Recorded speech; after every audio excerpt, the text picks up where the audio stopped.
memiliki ilmu. Tentunya hikmahnya telah kita jelaskan untuk mengingatkan imam ketika keliru, menyambung bacaan imam, dan berfungsi sebagai pengganti jika imam berhalangan untuk melanjutkan memimpin sholat berjamaah. Itu sudah kita jelaskan. Nah, yang kedua, para jamaah sekalian, dalam kaitannya sholat berjamaah ini adalah, dalam kitab ini dikatakan al-hirsu ala saffil awal. Kita disyariatkan untuk bersemangat dan berusaha semaksimal mungkin untuk sholat di saf yang pertama, ya, di saf yang pertama. Jadi di dalam masjid, dimanapun kita sholat, selama kita berada dalam masjid, itu sah, ya, itu sah. Tetapi yang sunnahnya adalah kita bagi makmum itu disunnahkan untuk sholat di saf yang pertama, mengisi saf yang pertama dan berusaha untuk selalu berada di saf yang pertama. Di sini dikatakan yustahabbu lil ma'mum lil ma'mumin an yataqaddamu ila as-saffil awwal wa yahrisu alaihi wa yahdaru minat ta'akhur. Jadi dianjurkan, disunnahkan bagi makmum untuk maju ke saf yang pertama, ya, dan selalu memiliki semangat untuk sholat di saf yang pertama dan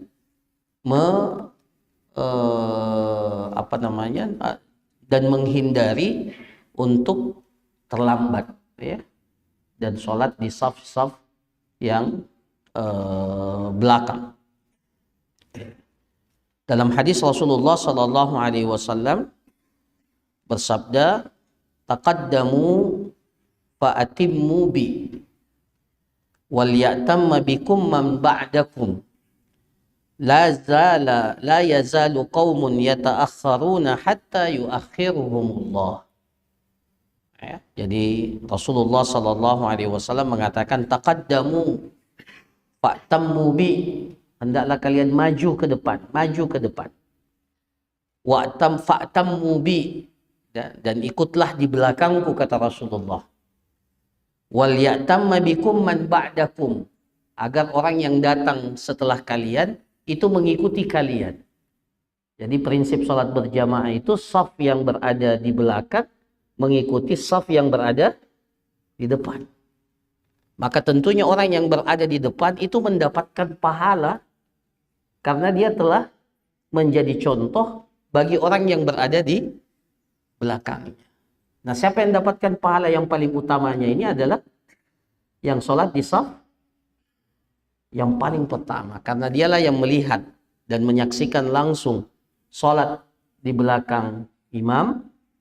Dan mereka mendapatkan pahala, ya, karena orang yang setelahnya dan setelahnya itu mengikuti, ya, sholat yang mereka lakukan.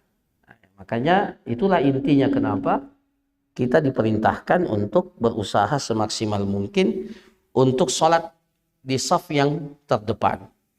Wal ya'tamma bikum man ba'dakum, agar orang yang datang setelah kalian itu bisa mengikuti sholat kalian. Alhamdulillah sekarang ini kita bisa mengikuti apa? Suara mikrofon. Tapi dahulu, ya, dahulu katakanlah seperti di musim haji yang dihadiri oleh ratusan ribu orang, belum ada mic pada saat itu. Bagaimana caranya orang sholat berjamaah? Ya, apakah suara imam itu sanggup untuk sampai kepada saf yang terakhir? Tentunya tidak. Maka bagaimana caranya? Nah, itu tadi. Ya, saf yang pertama diikuti oleh saf berikutnya dan begitulah seterusnya. Nah, ini para jamaah sekalian. Wal yatamma bikum man ba'dakum la yazalu qaumun yata'akhkharuna hatta yu'akhiruhum. Dan ini peringatan. Peringatan bagi seseorang yang selalu, ya, la yazal. Artinya dia senantiasa, ya, dia senantiasa sengaja untuk terlambat datang dalam sholat. La yazalu qaumun yata'akhkharuna hatta yuakhirahumullah. Ya. Tidaklah seseorang itu senantiasa, jadi menjadi sebuah kebiasaannya, itu sengaja memang datang terlambat. Sampai apa? Hatta yuakhirahumullah. Sampai-sampai Allah yang menjadikan mereka selalu datang terlambat. Jadi para jamaah sekalian, jangan jadikan kebiasaan datang terlambat untuk sholat berjamaah. Kapan kita memelihara kebiasaan ini, maka nanti Allah akan jadikan kita memang orang yang selalu terlambat. Ya. Orang yang selalu terlambat. Ya. Nah, ini mohon maaf, hari ini ya saya terlambat datang karena memang ada uzur, macet. Ya. Tidak disengaja. Sebenarnya kalau dalam kasus yang seperti ini, mana yang lebih afdal? Kita singgah di masjid atau berusaha untuk datang ke masjid tujuan kita, seperti saya. Saya bertujuan untuk ke masjid ini karena memang saya akan menyampaikan taklim. Ya, mana yang lebih afdal bagi saya? Atau ya seseorang yang ingin mendapatkan keutamaan sholat di masjid ini ketika sudah datang waktunya, daripada melanjutkan dan nanti di masjid akhirnya jadi masbuk seperti saya tadi. Mana yang lebih afdal? Saya kasih contoh yang lebih ekstrim. Kita berada di Mekah atau di Madinah. Kita tahu sholat di Masjidil Haram itu berapa pahalanya? 100.000 kali sholat. Kita dalam perjalanan ke Masjidil Haram. Tapi di tengah jalan sudah masuk waktu. Dan dikhawatirkan kalau kita memaksakan diri untuk sampai ke Masjidil Haram, kita tidak lagi dapat sholat berjamaah. Maka mana yang lebih afdal, kita singgah sholat di masjid meskipun bukan Masjidil Haram, atau kita lanjutkan perjalanan kita ke Masjidil Haram?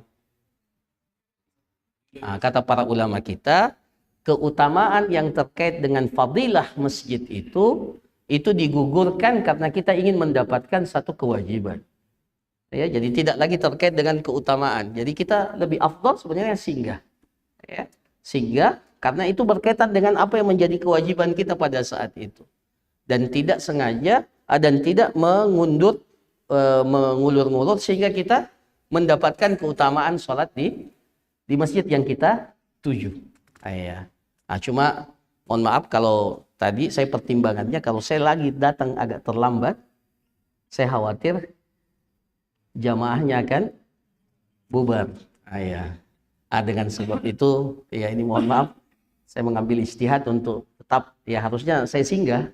Ya, dan itu pendapat yang saya pilih untuk masalah-masalah yang seperti ini karena itu lebih afdal karena terkait dengan ya ini Masjid Wihda tidak ada keutamaan khususnya ya. Sholat di Masjid Wihda tidak ada. Ya, tidak sama Masjid Nabawi, tidak sama dengan Masjidil Haram. Itu pun di Masjid Nabawi, Masjidil Haram kita harus tetap singgah sholat di waktu yang syariatkan. Karena kalau kita sampai di Masjidil Haram, maka kita sudah terlewat untuk mendapatkan keutamaan sholat berjamaah. Nah, ini para jamaah sekalian. Yang dimaksud dengan hadis ini sengaja dan selalu merutinkan diri untuk terlambat sholat berjamaah. Maka Allah Subhanahu wa taala katakan, Rasulullah SAW mengatakan wala yazalu qaumun yata'akhkharuna hatta yuakhirahumullah. Tidaklah satu kaum selalu senantiasa membiasakan diri untuk terlambat sampai-sampai mereka menjadi apa? Menjadi terlambat. Allah menjadikan mereka itu selalu terlambat. Sabda Rasulullah sallallahu alaihi wasallam, "Lau ya'lamun nas ma fin nida'i was-saffil awwal."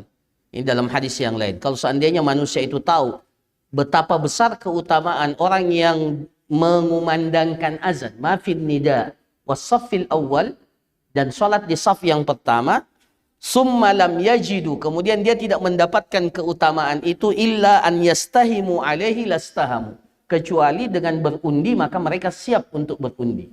Jadi kalau umpamanya kita datang bersamaan di saf yang pertama atau bersamaan di saf yang pertama, kemudian bersamaan waktunya, bersamaan baru mau masuk, berdua langsung. Seandainya mereka tahu betapa besar pahalanya, maka mereka rela untuk diundi siapa yang di lot, ya, siapa yang mau sholat di saf yang pertama, karena betapa besar pahala yang didapatkan. Makanya para ulama kita mengatakan la isara fil ibadah. Dalam masalah ibadah tidak boleh kita mendahulukan orang lain. Tidak bilang silakan tabi kita yang duluan. Tidak ada itu. Dalam masalah ibadah, ya, dalam masalah saf yang pertama, siapa yang paling duluan, dialah yang berhak untuk sholat di depan. Jadi la isar, tidak ada masalah, tidak ada beda dalam masalah muamalat, beda dalam masalah hal-hal yang terkait dengan hubungan kita dengan sesama manusia. Kita dahulukan orang yang lebih tua, tapi kalau dalam masalah ibadah, maka la isar, ya, tidak ada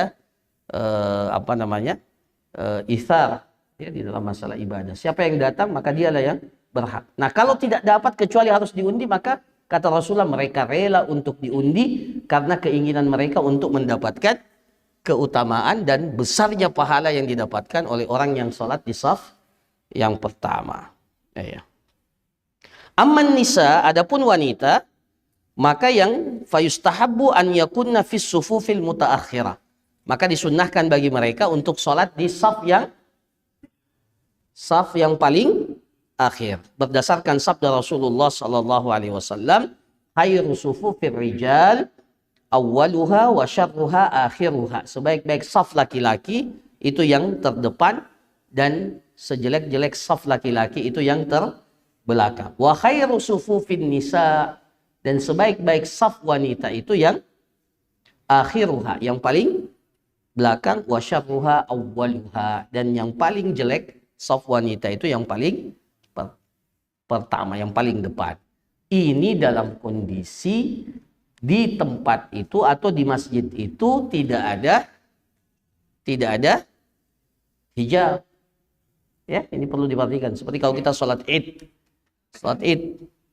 ya, sholat id di tempat itu kan, kalau sholat id pasang hijab enggak? Kalau kita sholat di lapangan, tidak. Maka dalam kondisi yang seperti itu, mana yang saf yang paling baik buat wanita?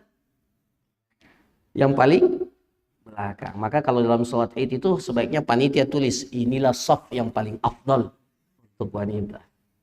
Ya. Yang paling belakang. Ya, paling belakang. Itu kalau tanpa hijab. Tapi kalau pakai hijab, maka kata para ulama tidak berlaku, ya, hadis ini, karena sebenarnya salah satu hikmahnya kenapa wanita itu diperintahkan untuk menjauh, supaya tidak terlalu dekat dengan laki-laki sehingga tidak nampak kalau tersingkap aurat mereka dan seterusnya, itu jauh dari pandangan laki-laki. Itu salah satu hikmah, dan hikmah yang paling atau sebab yang paling dapat kita pahami kenapa Rasulullah Shallallahu Alaihi Wasallam menyuruh wanita itu sholatnya paling belakang. Apalagi memang dahulu pakaiannya orang itu tidak, pakaian dulu bagaimana? Pakaian orang dulu itu tidak selengkap yang kita pakai sekarang ini. Dulu itu pakaiannya hanya apa? Pakaian laki-laki itu hanya rida, ya, rida. Kemudian izar seperti sarung, ya, seperti sarung. Kemudian memakai rida seperti orang yang pakai ihram, mirip-mirip pakaiannya seperti itu. Maka apalagi ya para sahabat dahulu itu, ya, pakaian mereka terbatas. Ya, pakaian mereka terbatas. Nah, kalau safnya dekat dengan antara perempuan dengan laki-laki, maka bisa saja laki-laki tersingkap auratnya kemudian dilihat oleh perempuan. Maka Rasulullah menganjurkan, ya, agar wanita itu lebih menjauh, dan sebaik-baik saf wanita itu adalah yang di belakang. Nah, ini para jamaah sekalian. Yang ketiga,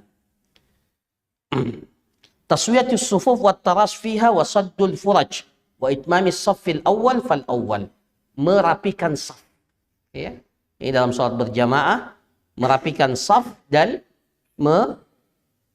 merapatkan saf. Merapikan, taswiyah, menyeragamkan dan merapatkan saf. Mana yang jadi patokan? Tumit atau tumit belakang atau ya tumit di belakang ya. Tumit atau jari depan? Tumit ya. Jadi yang harus lurus itu adalah ya, alhamdulillah sekarang kita dibantu dengan adanya garis saf ini. Ya, garis saf. Dahulu kan tidak ada garis saf itu.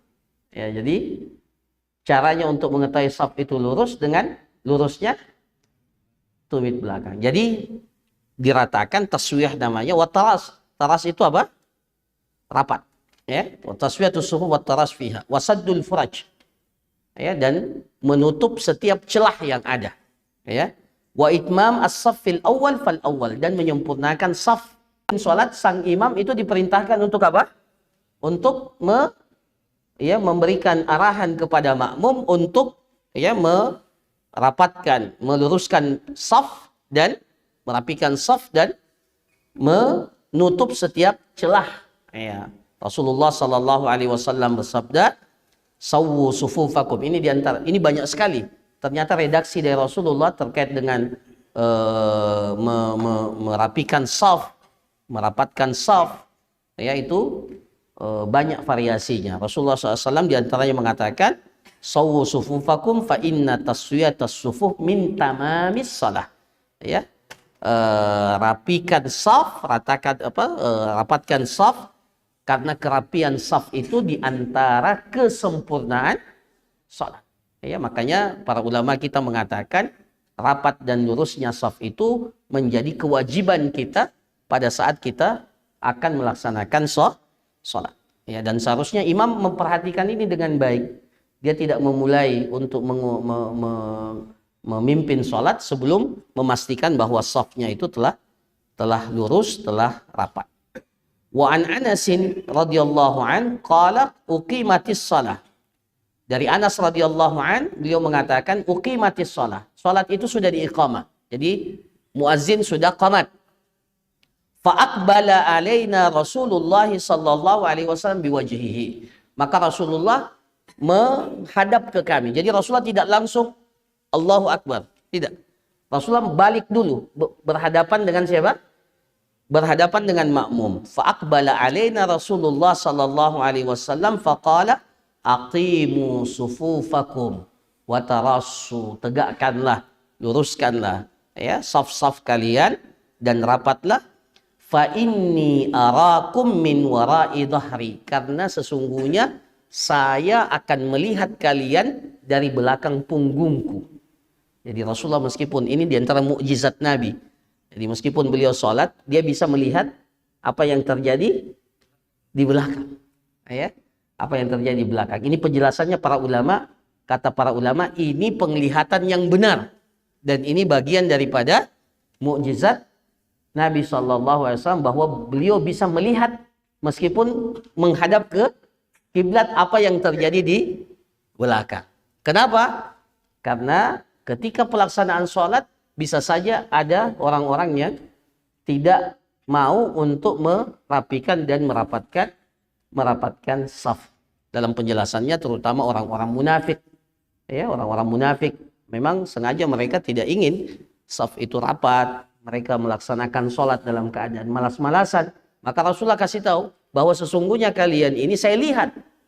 Ya, meskipun saya menghadap ke kiblat, saya tetap melihat apa yang terjadi di belakang. Maka Rasulullah ingatkan. Ya. Maka di sini dikatakan, waqala Anas berkata, kana ahaduna yulziku mankibahu bimankibi sahibihi wa qadamahu biqadamihi. Dahulu kami itu merapatkan apa? Merapatkan pundak kami dengan pundak orang yang berada di samping kami, wa qadamahu biqadamihi, kaki dengan kaki. Ya, qadamahu biqadamihi. Jadi ini menunjukkan bahwa perhatian mereka akan lurus dan rapatnya saf itu, tidak meninggalkan celah. Ya, tidak meninggalkan celah. Dan ini yang banyak kelihatannya ditinggalkan oleh kaum muslimin saat ini. Apalagi mohon maaf yang datang ke masjid pakai sejadah. Sejadahnya lebar lagi. Ya. Dan kalau diinjak sejadahnya, marah. Padahal sebenarnya, ya ini bagian daripada, makanya kalau yang pakai sejadah, bagusnya jangan, kalau salat jamaah ya, kalau salat berjamaah, bagusnya jangan sampai dibawa, cukup yang di depan saja. Ya, supaya kaki kita ini masih bisa rapat. Ini yang pertama. Kemudian yang kedua, bukan berarti kita ini harus sesak-sesak. Ya, ini maksudnya apa kata para ulama? Cukup bukan ya cukup menempel, tapi bukan berarti apa? Apa istilahnya ya? Desak-desakan. Nah, ya, ini dulu sebagian teman-teman ikhwah itu memahami salah. Ya, jadi kalau masih bisa dipaksakan. Ya, dipaksakan. Ya betul, ini kita alami dulu. Alami ketika memahami hadis ini, karena kita memahami harus betul-betul apa? Rapat, dan kaki itu betul-betul sampai seakan-akan mata kaki ketemu dengan mata kaki. Padahal bukan seperti itu maknanya. Maknanya hadis itu rapat, sewajarnya, jangan sampai meninggalkan celah, bukan saling berdesak-desakan. Ini yang kadang kurang difahami. Jadi ada dua ya. Jadi ada dua sikap yang berlebihan atau dua sikap yang bertentangan. Ada orang yang sengaja apa? Sengaja perlebar ya. Ini kalau waktu di Covid ya kita pahami kenapa para ulama mengatur atau menjelaskan sholat yang berjarak itu. Ini kita tidak lagi ya. Maka harusnya kembali lagi. Ya, kembali lagi. Ya, jadi tetap dijaga itu ya sebaik-baiknya. Jadi itu yang sikap yang pertama. Sikap yang kedua berlebih-lebihan yang memaksakan diri sampai berdesak-desakan, ya, desak-desakan. Wa yastahabbu itmamis safil awal falladhi yali. Kemudian disunnahkan untuk menyempurnakan saf yang pertama, kemudian berikutnya. Fa idza kana naqsun falyakun fi akhiris suf. Ya, fa idza kana naqsun falyakun fi akhiris sufuf. Jadi kalau ada kekurangan, maka kekurangannya itu nampak pada akhir saf. Kalau jamaahnya tidak lengkap, maka yang kurang safnya itu hanya di saf yang belakang saja, ya. Bukan di saf yang pertama yang belakang, saf yang apa? Yang di belakang justru penuh. Ya, ini biasanya kita lihat di Masjidil Haram ya. Karena tidak mau lagi maju ke mana? Ke depan, akhirnya mereka bikin saf di belakang. Dari sisi sahnya sholat, sah. Dan tetap dikatakan sholat berjamaah. Tapi dari sisi bahwa Rasulullah SAW menganjurkan kita untuk tidak sesuai dengan tuntunan. Ya.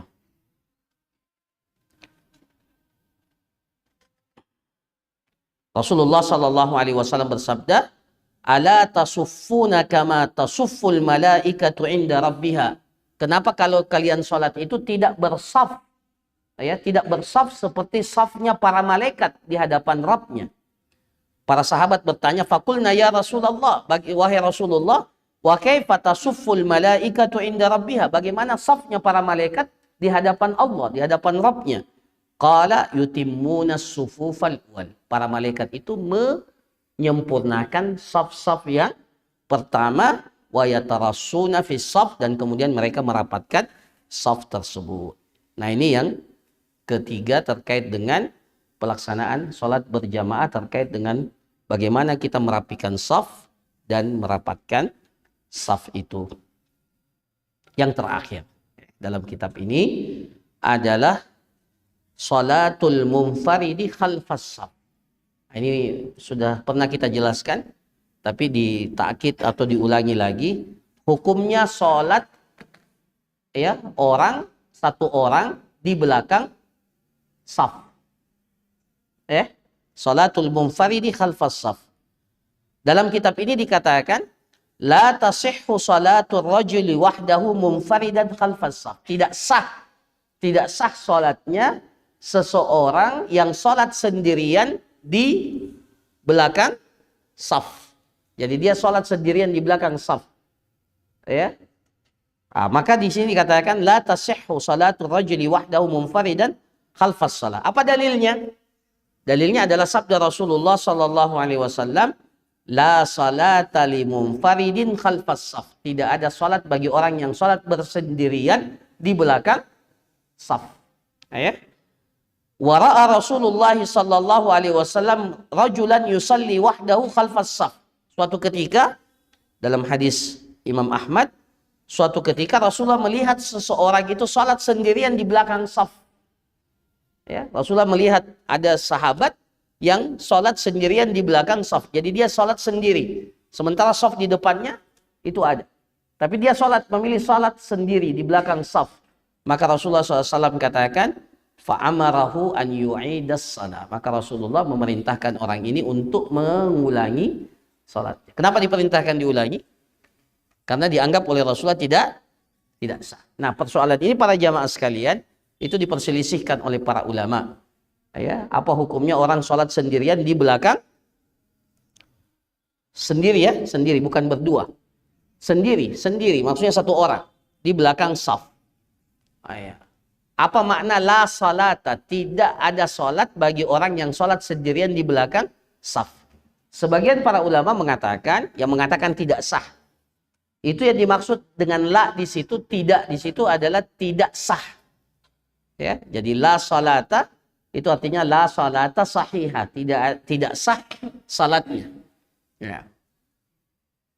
Maka mereka mengatakan kalau ada orang yang sholat sendirian di belakang saf, tidak ada yang temani, maka sholatnya tidak sah. Itulah yang diperintahkan oleh Rasulullah untuk mengulangi salatnya.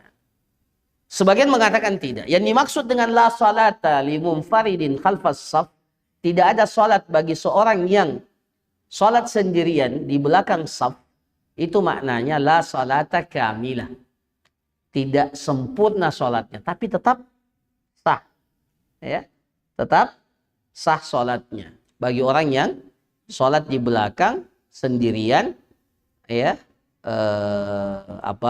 salat sendirian, ya, kemudian berada di belakang saf. Tapi dikatakan bahwa la salata di situ adalah la salata kamilah, tidak sempurna, tapi salatnya tetap sah, ya, dan tidak perlu mengulangi salatnya. Nah, pendapat yang pertengahan bagaimana? Pendapat pertengahan mengatakan, dan ini yang dipilih oleh banyak para ulama, dan inilah yang kalau dia sengaja salat sendiri ya, di belakang saf, sementara di saf-saf yang di muka itu masih ada celah untuk sholat di saf itu, maka ini yang tidak sah. Adapun kalau saf di depan itu sudah penuh dan ditakdirkan seseorang itu tinggal sendiri dan tidak ada lagi kemungkinan, dia prediksikan bahwa tidak ada lagi jamaah yang datang setelahnya, tinggal dia sendiri, maka apakah dia ikut sholat atau dia nanti setelah salam baru ajak seorang sholat untuk sholat berjamaah dengannya? Mana yang dia lakukan? Dia tetap ikut meskipun dia sholat sendirian di belakang saf, karena di depan saf itu tidak ada lagi celah, ya, tidak ada lagi celah. Ya, maka dia sholat sendiri dan sholatnya tetap sah. Jadi yang dimaksud dengan tidak sah sholatnya itu kalau masih ada celah. Kenapa? Kenapa kita katakan tetap sah sholatnya? Pertama, fattaqullaha mastata'tum. Allah perintahkan kita untuk melakukan sesuai dengan kesanggupan kita. Nah, kesanggupan kita ya cuma ini. Cuma sholat sendiri di belakang saf. Dan tidak mungkin kita memaksakan diri untuk masuk di saf di depan. Sementara saf di depan sudah penuh. Dan tidak mungkin juga kita menarik orang dari saf depan untuk sholat bersama dengan kita. Ini mengganggu sholat orang lain. Anda ingin mendapatkan, tapi dengan mengganggu orang lain. Iya, maka tidak boleh, syariat kita tidak mengatakan seperti itu. Ya. Dan juga, ini pernah kita sebutkan, dan juga kalau dia harus datang ke depan dan sholat di samping imam supaya tidak sholat sendirian, itu juga kata para ulama sebagian mengatakan itu aneh juga. Ya. Maksudnya Anda ini akan melewati Melewati jamaah yang banyak. Kecuali kalau model seperti kita di sini ada pintu dari samping, itu bisa saja. Ya. Tapi kalau tidak, maka ini para jamaah sekalian, ya sholat sesuai dengan kesanggupan kita meskipun kita hanya sendirian di belakang shaf. Nah, ini penjelasan terkait dengan masalah yang terakhir, hukum sholat sendirian di belakang shaf. Saya kira demikian, alhamdulillah. Akhirnya penjelasan tentang imamah dan sholat berjamaah juga selesai. Insya Allah pertemuan kita yang akan datang akan menjelaskan sholatnya orang yang mempunyai uzur. Jadi ada orang yang uzur, orang yang sakit, orang yang punya keterbatasan. Nah, bagaimana tata cara sholatnya? Nah, ini sholatu ahlil a'dar. Insya Allah akan kita jelaskan pada pertemuan kita yang akan datang. Saya kira demikian apa yang dapat disampaikan.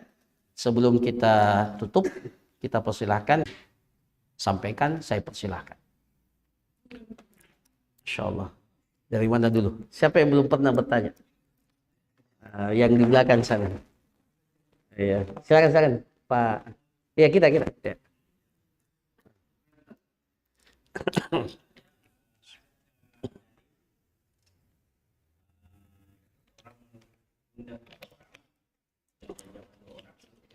Ya.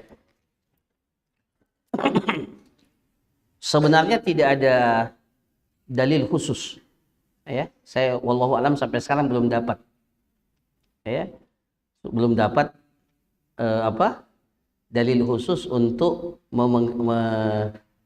memukul atau bukan memukul sebenarnya. Kalau pukul itu kan bukan memukul, mencolek atau apa ya? Iya, menepuk. Kalau memukul agak ekstrim, radikal nanti. Nah, jadi para jamaah sekalian, hukum asalnya jangan dulu langsung buat itu, diberikan isyarat dulu sebenarnya. Diberikan isyarat tanpa harus menarik orang atau tanpa harus. Nah, kalau sebagian kan sudah paham.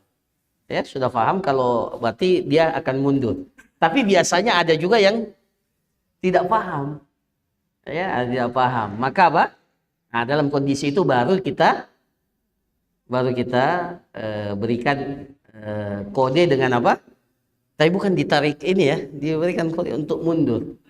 Ya, atau diberikan tolong mundur ke belakang. Enggak apa-apa kita ngomong ini, enggak apa-apa ini semua. Kan kita belum sholat. Ya, kecuali kalau antum sudah takbiratul ihram, mundur ke belakang, batal sholatnya. Nah, jadi kalau sebelum takbiratul ihram masih bisa memberikan isyarat atau memberikan Jadi sebenarnya bukan hanya makmum saja sebenarnya ya. Kalau ternyata makmum di samping kanannya imam itu tidak paham, maka imamnya yang bergeser ke depan, bukan hanya makmumnya saja terus. Imamnya saja yang melangkah ke depan sehingga makmumnya bisa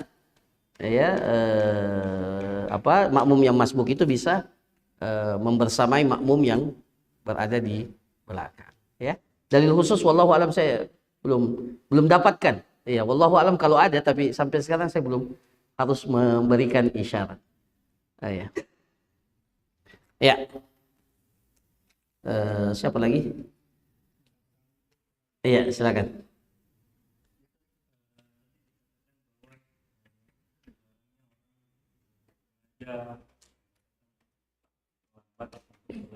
Iya. Biasanya ada masjid. Jadi terkadang kita sudah berusaha cepat pergi. Kadang dia komat langsung. Iya. Ada juga yang tapi antara sama ikomahnya itu cepat. Iya. Jadi walaupun kita berusaha untuk cepat datang istrinya. Iya. Iya. Nah, jadi kalau sudah tahu seperti itu ya datangnya lebih cepat lagi. Kalau sudah tahu seperti itu, cuma ya kita sampaikanlah nasihat kepada masjid-masjid. Ada azan dan qomat itu memang apa? Harus ada jarak. Makanya Rasulullah SAW mengatakan, ya Rasulullah SAW, bainal adanaini salatun, antara dua azan itu ada salat. Antara dua azan itu ada salat. Apa dua azan maksudnya? Azan dan qomat. Itu maksudnya bainal adanaini salat. Artinya apa? Harus ada jarak antara azan dan qomat. Ya, jadi jangan terlalu cepat. Ya, jangan terlalu cepat antara azan dan qomat. Apalagi di salat-salat yang memang orang harus bersiap-siap lebih lama. Contohnya salat subuh ini kan memang iya, orang punya hajat banyak sekali di salat subuh itu. Ya, yang mau buang air, akramakumullah, yang junub harus apa? Harus mandi, ya. Dan seterusnya. Jadi memang waktunya ya jangan terlalu cepat antara azan dan qomat. Nah, tapi kalau kita ditakdirkan tinggal di dekat masjid yang apa?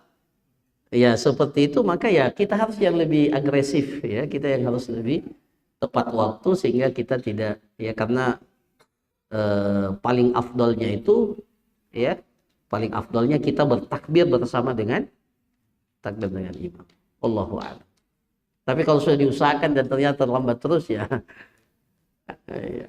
Nah, mudah-mudahan Allah Subhanahu wa taala memberikan ampunan buat kita. Ya, silakan. Ya, silakan.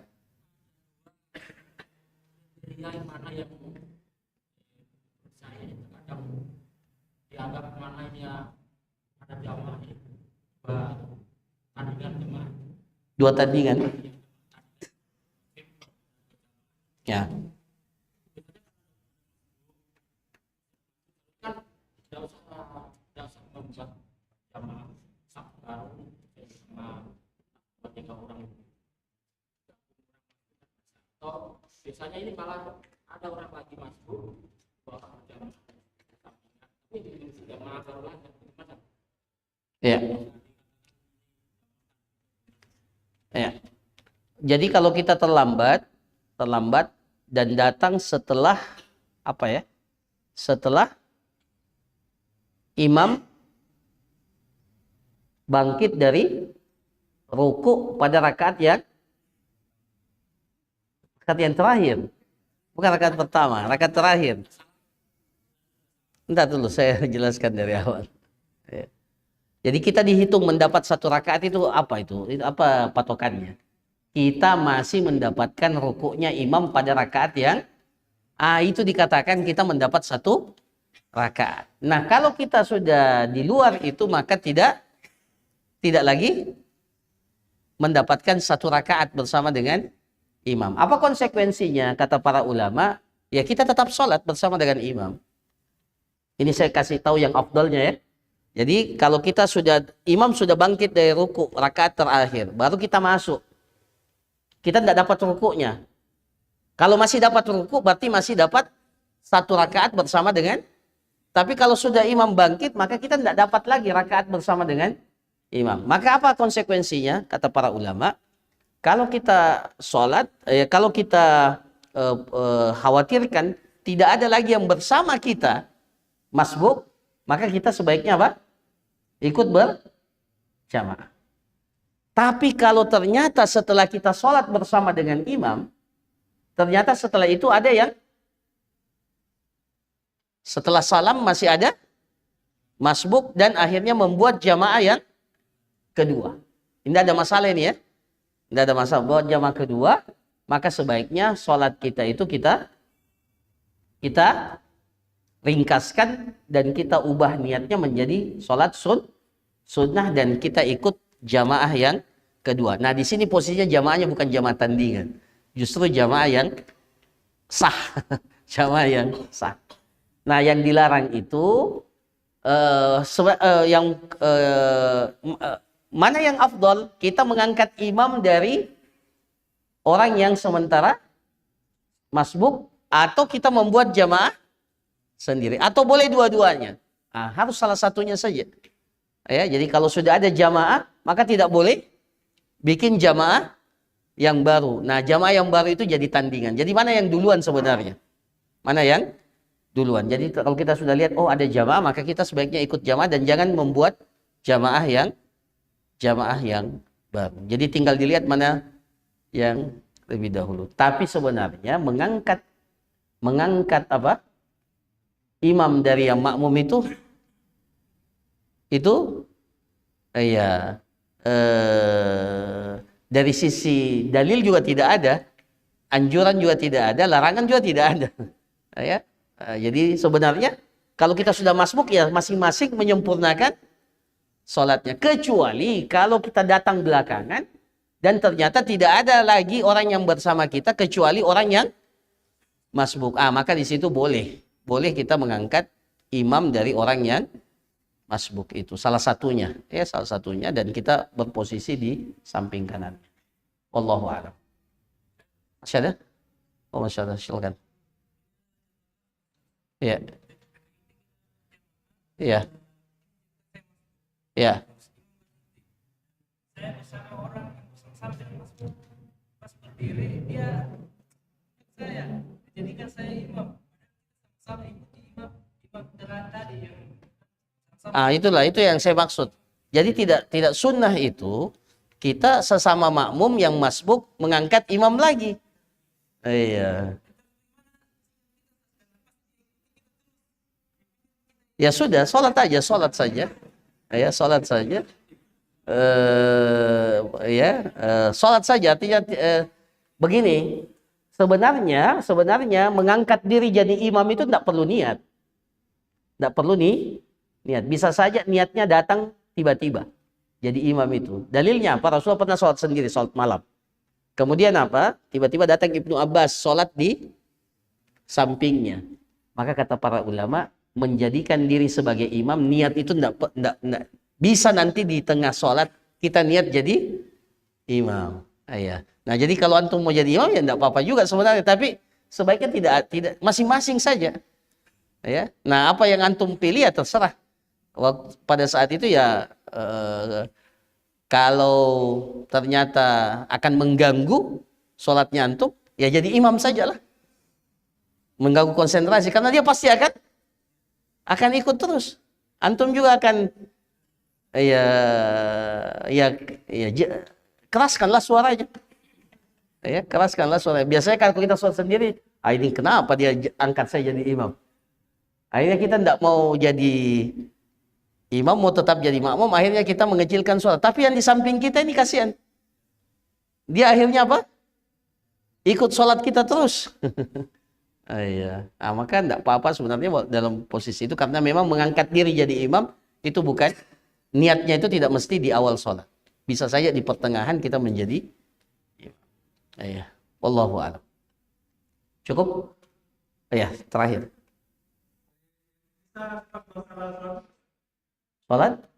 Sholat Jumat insya Allah setelah sholat yang ada uzur, baru kita masuk sholat Jumat. Kalau penting tidak apa-apa.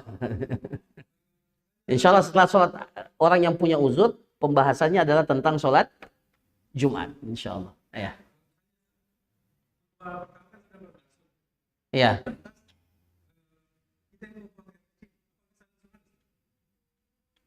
Langsung apa?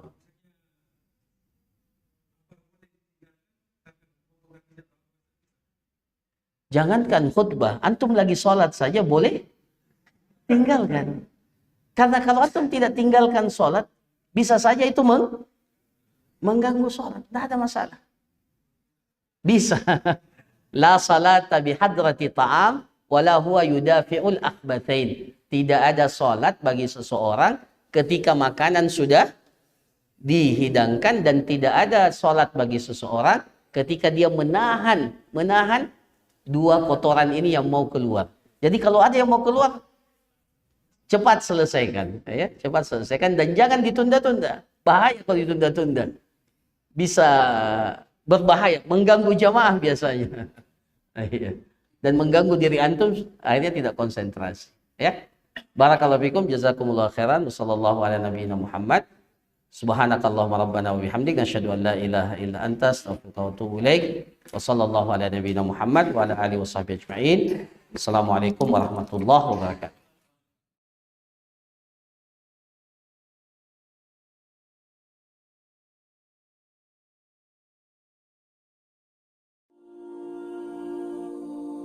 Assalamualaikum warahmatullahi wabarakatuh. Hai sahabat inspirasi, kami sedang berada di daerah Kota Makassar.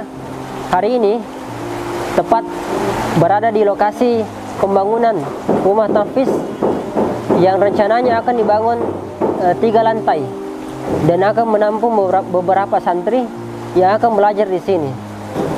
Besar bangunan ini panjang sekitar 36 meter dan luas bangunan ini sekitar 12 meter, dan tentunya bangunan ini membutuhkan support dari para donatur dan muzaki agar pembangunan ini tetap berlanjut dan segera siap layak huni.